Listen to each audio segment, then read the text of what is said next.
Brésil est une île mystérieuse apparaissant sur des cartes de 1325 aux années 1800. Dans le mythe irlandais, il était dit qu'il était couvert de brume, sauf un jour tous les 7 ans, lorsqu'il devenait visible mais ne pouvait toujours pas être atteint.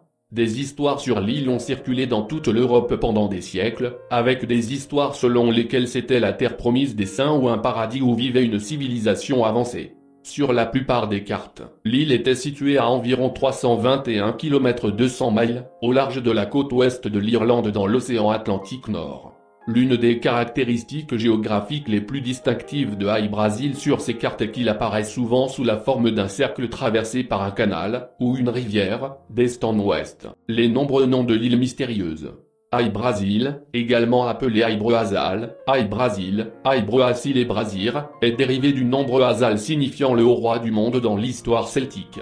Il a été noté sur des cartes des 1325 par le cartographe génois Angelino d'Ulcer, où il a été identifié comme Brasil. Il est apparu plus tard dans l'Atlas catalan en 1375, qu'il a placé comme deux îles distinctes du même nom, Ilha de Brasil. En 1436, il apparaît sous le nom de Sola de Brasil sur la carte vénitienne du cartographe Andrea Bianco. Rattachée à l'une des plus grandes îles d'un groupe de l'Atlantique, elle s'identifia un temps à l'île Maté. Il apparaîtra à nouveau en 1595 sur la carte Ortelius de l'Europe et la carte Europa Mercator et apparaîtra occasionnellement à des endroits légèrement différents sur différentes cartes au fil du temps. Expédition à la recherche Brésil. En 1480, John Jay Jr. a quitté Bristol, en Angleterre, pour un voyage à la recherche de l'île légendaire pour revenir les mains vides après avoir passé 2 mois en mer. En 1481, deux autres navires, le Trinity et le George, partirent de Bristol pour une expédition visant à trouver Brésil sans succès non plus. Fait intéressant, en 1497, le diplomate espagnol Pedro de Ayala rapporta au roi catholique d'Espagne que John Cabot, le premier Européen à visiter l'Amérique du Nord depuis les Vikings, avait découvert dans le passé par les hommes de Bristol qui avaient trouvé le Brésil. Cela impliquait que quelqu'un de l'une des expéditions de Bristol avait réussi à le trouver. Près de 2 siècles plus tard, le capitaine de la marine écossaise, John Nisbet, a affirmé avoir repéré Brésil lors de son voyage de France en Irlande en 1674. Il aurait envoyé un groupe de 4 à terre, où les marins ont passé toute la journée sur l'île. De gros lapins noirs et un mystérieux magicien.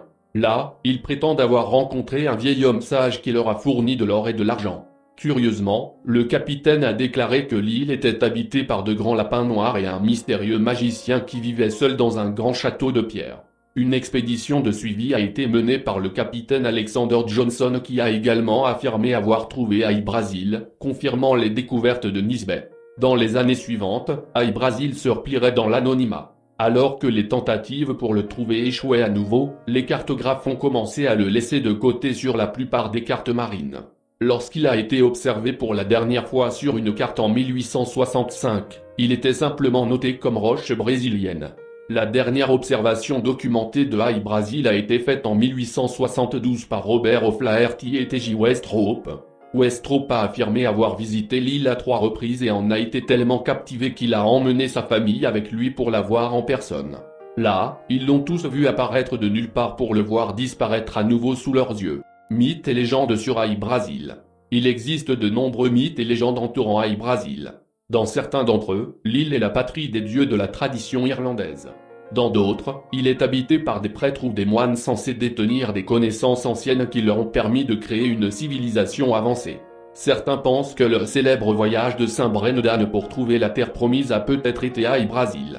Lors d'une célèbre rencontre avec un ovni, connu sous le nom d'incident de la forêt de Randlesham, un étrange engin aurait atterri à l'extérieur d'une base militaire américaine au Royaume-Uni. Le sergent Jim Peniston prétend avoir touché cet engin et recevoir par télépathie 16 pages de code binaire dans son esprit. Il a écrit le code le lendemain et l'a fait traduire des décennies plus tard. Le code répertoriait les coordonnées très spécifiques de Brésil et répertoriait l'emplacement où les cartographes anciens l'avaient cartographié. Le message énumérait également les coordonnées de plusieurs autres sites antiques à travers le monde tels que les pyramides de Gizeh et les lignes de Nazca. Tout en bas du message, les coordonnées de Brésil étaient à nouveau répertoriées avec une année d'origine de 8100. Brésil comme l'Atlantide de l'Irlande. Alors que l'Atlantide est peut-être la civilisation perdue la plus célèbre, Brésil est mieux documentée et a plus de témoignages oculaires derrière elle.